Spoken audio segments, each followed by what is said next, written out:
ഒരു രക്ഷയുമില്ലാത്ത യാത്രയാണ് കേട്ടോ. ഒരു രക്ഷയില്ലാത്ത യാത്ര. വീടും അത്യാവശ്യം കുളിക്കാൻ തയ്യാറായിട്ട് വേണം ഈ ബോട്ടിൽ കയറാനായിട്ട്.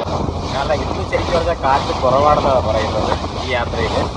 അല്ലെങ്കിൽ നമ്മുടെ ദേഹത്തൊക്കെ ഭയങ്കരമായിട്ട് വെള്ളം ഇങ്ങനെ തെറിക്കേണ്ടതാണ്. പക്ഷെ ഇപ്പം വലിയ എന്നാലും നനയുന്നുണ്ട് കേട്ടോ. അത്യാവശ്യം നന്നായിട്ട് നനയുന്നുണ്ട്. പക്ഷേ ഒരു എന്താ പറയുക, എനിക്ക് ഫസ്റ്റ് എക്സ്പീരിയൻസ് ആണ് ഇങ്ങനെ ഒരു യാത്ര. കാരണം തേക്കടിയിൽ എവിടെയൊക്കെ ധാരാളം ബോട്ടിങ് നടത്തിയിട്ടുണ്ടെങ്കിലും ഇങ്ങനൊരു സ്പീഡ് ബോട്ടിൽ പോകാൻ പറ്റുന്ന ഒരു ഭാഗ്യമാണ്.